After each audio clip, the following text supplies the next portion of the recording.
Hello! Hello. We're off to pick some rosehips. We are. Want to make some rosehip wine. Which is fantastic. Oh yes. So come with us. Let's go get some rosehips. I think we need about 1.5 kilos of rosehips for the wine. How many is that in pounds, I wonder, in normal currency? Let's just go and pick some.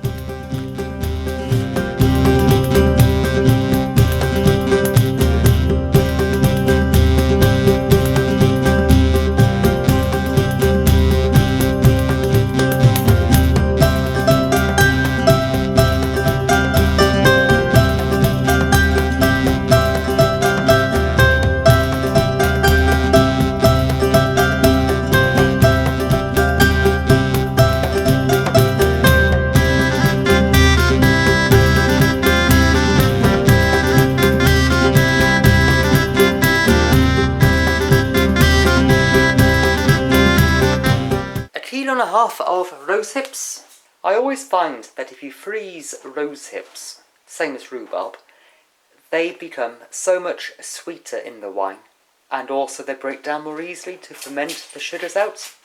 So that's what we're going to do. Give them a quick wash now. Chopping by hand, I thought that'd be a bit difficult. Not so much difficult, but time consuming. So what I thought I would do is put them into the food processor. If you use the plastic kneading blade on the food processor, such as this one, thank you darling, you don't bash around the seeds too much, and the seeds can give it a bitter taste. So, here we go, shove them in.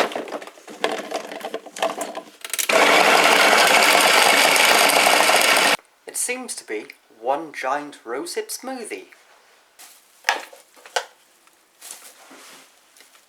Some people say rosehip wine is better if you leave it for 2 whole years to mature.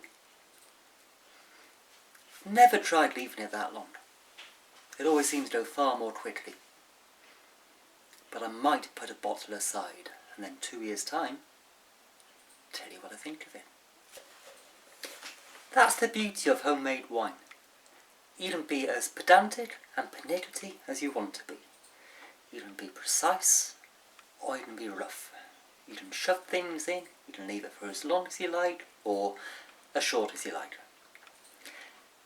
I like seeing what happens. I throw it all in, see what comes out. If it's tasty, I drink it sooner. If it's not so tasty, I leave it longer.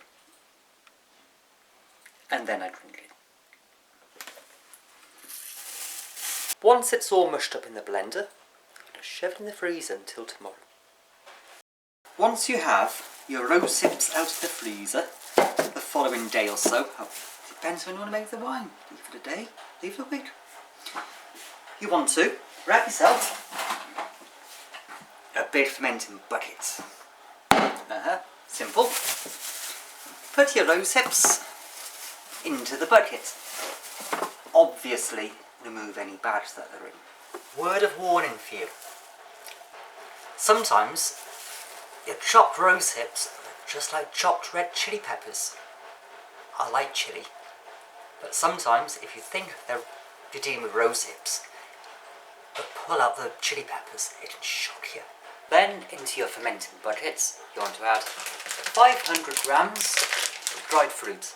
Sultanas, raisins, they're all the same thing. They all come from grape and do the same job. Awesome. Next up, add your sugar. General rule of thumb I work from is same proportion of fruits as you do your sugar. So that's 1.5 kilos of rosehips, 500 grams of dried fruit. I'm going to add a full 2 kilo sugar.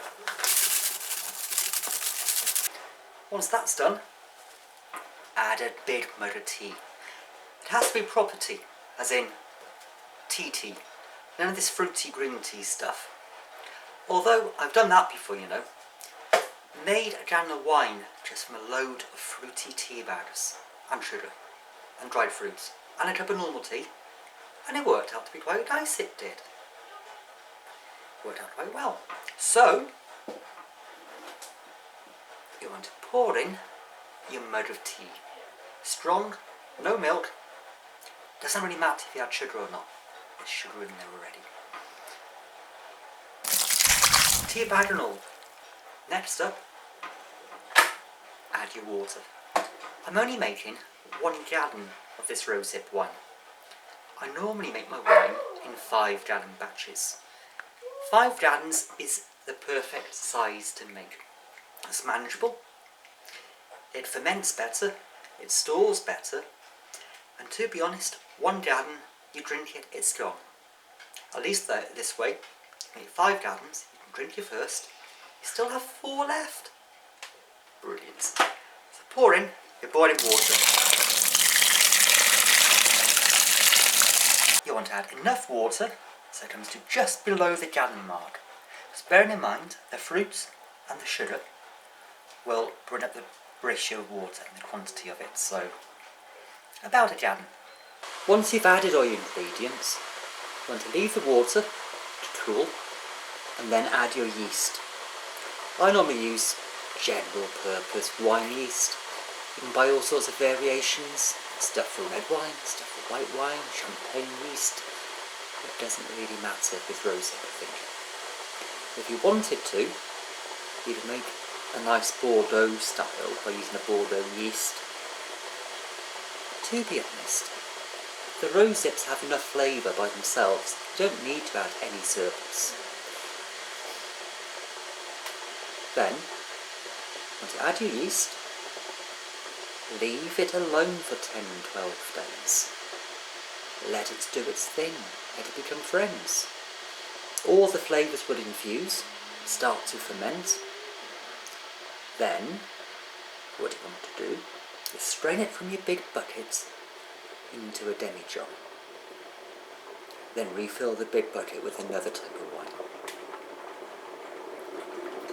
Kettle's boiled, time for a cuppa.